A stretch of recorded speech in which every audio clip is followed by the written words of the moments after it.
ओंकारेश्वर ज्योतिर्लिंग भगवान शिव के 12 ज्योतिर्लिंगों में से चौथा ज्योतिर्लिंग माना गया है। यह मंदिर मध्य प्रदेश के खंडवा में नर्मदा नदी के बीच मंधाता पर्वत व शिवपुरी नामक द्वीप पर स्थित है। यहाँ पर मंधाता नामक राजा ने शिव की घोर तपस्या करके प्रसन्न किया था और जन कल्याण हेतु यहाँ पर ज्योतिर्लिंग के रूप में विराजित होने का आग्रह किया था।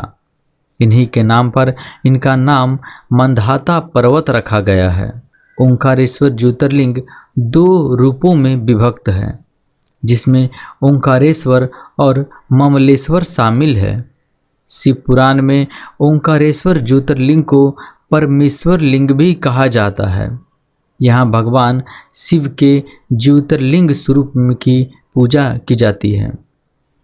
यहाँ पर नर्मदा नदी ओम के आकार में बहती है। पुराणों में इस तीर्थ स्थल का विशेष महत्व बताया गया है। यहाँ तीर्थयात्री सभी तीर्थों का जल लेकर ओंकारेश्वर को अर्पित करते हैं, तभी सारे तीर्थ पूर्ण माने जाते हैं।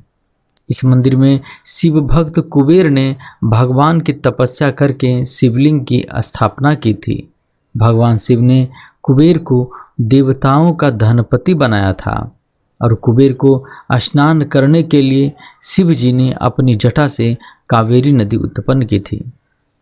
ओंकारेश्वर मंदिर में 68 तीर्थ हैं। इसमें 33 करोड़ देवी देवता परिवार सहित रहते हैं। 2 ज्योतिर्लिंग सहित 108 शिवलिंग भी हैं। यहाँ भगवान शिव साक्षात प्रकट हुए हैं, इसलिए इन्हें ज्योतिर्लिंग कहा जाता है। और ऐसा कहा जाता है कि यहाँ का तट ओम के आकार का है। यह ज्योतिर्लिंग पंचमुखी है। लोगों का मानना है कि भगवान शिव तीनों लोकों का भ्रमण करके यहाँ विश्राम करते हैं, इसलिए यहाँ रात्रि में भगवान शिव की शयन आरती भी की जाती है। यहाँ काफ़ी दूर दूर से भक्तगण दर्शन के लिए भारी से भारी संख्या में आते हैं और ऐसा कहा जाता है कि यहाँ आने वाले सभी भक्तों के संकट दूर हो जाते हैं। यह 5 मंजिला मंदिर है। बहुत ही भव्य तरीके से निर्मित किया गया है। इस मंदिर में विराजमान ओंकारेश्वर ज्योतिर्लिंग पंचमुखी हैं। पौराणिक कथा के अनुसार एक बार भ्रमण करते हुए नारद जी विंध्याचल पहुँचे। पर्वतराज विंध्याचल ने नारद जी का बड़ा आदर सत्कार किया और बड़े अभिमान के साथ कहा, मैं सभी प्रकार से समृद्ध हूँ। नारद जी विंध्याचल की ऐसी अभिमान भरी बातें सुनकर लंबी सांस खींचने लगे। ऐसा देख विंध्याचल ने नारद जी से इसका कारण पूछा। पर्वत ने कहा, मुनिवर, ऐसी कौन सी कमी आपको दिखाई दे रही है जो देखकर आपने लंबी सांस खींची? पर्वतराज विंध्याचल के पूछने पर नारद जी ने कहा, तुम्हारे पास सब कुछ होते हुए भी तुम सुमेरु पर्वत से ऊंचे नहीं हो। सुमेरु पर्वत का भाग देवलोक तक जाता है और तुम्हारे शिखर का भाग वहाँ तक नहीं पहुँच सकता। ऐसा कहकर नारद जी वहाँ से चले गए। नारद जी की ऐसी बातें सुनकर विंध्याचल को बहुत दुख हुआ और वह मन ही मन शोक करने लगा। इसके पश्चात विंध्याचल शिवलिंग स्थापित कर भगवान शिव की आराधना करने लगा और लगातार भगवान शिव की 6 महीने तक पूजा की। विंध्याचल की सच्ची श्रद्धा से प्रभावित होकर भगवान शिव साक्षात प्रकट हो गए और विंध्याचल को दर्शन दिए और बोले, वर मांगो। विंध्याचल ने कहा, हे भोलेनाथ, मुझे कार्य सिद्धि करने वाली अभीष्ट बुद्धि प्रदान करें।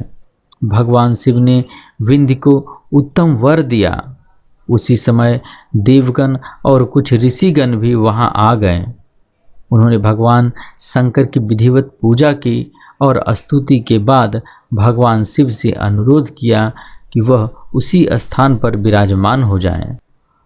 भगवान शिव ने उन सब की बातों को स्वीकार कर लिया और वहाँ पर स्थित एक ही ओंकारलिंग 2 स्वरूपों में विभक्त हो गया। प्रवण के अंतर्गत जो सदाशिव उत्पन्न हुए उन्हें ओंकार के नाम से जाना गया।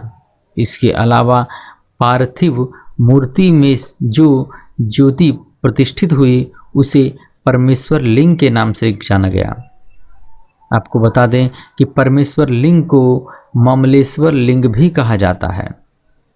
साथियों, आज हमने आप सबों से ओंकारेश्वर ज्योतिर्लिंग के बारे में चर्चा की। अगर आपको हमारे द्वारा बताई गई जानकारी अच्छी लगे तो हमारे चैनल को सब्सक्राइब कर दें। साथ ही आपके जो भी सुझाव हो हमें कमेंट बॉक्स में अवश्य लिखें। जय भोलेनाथ।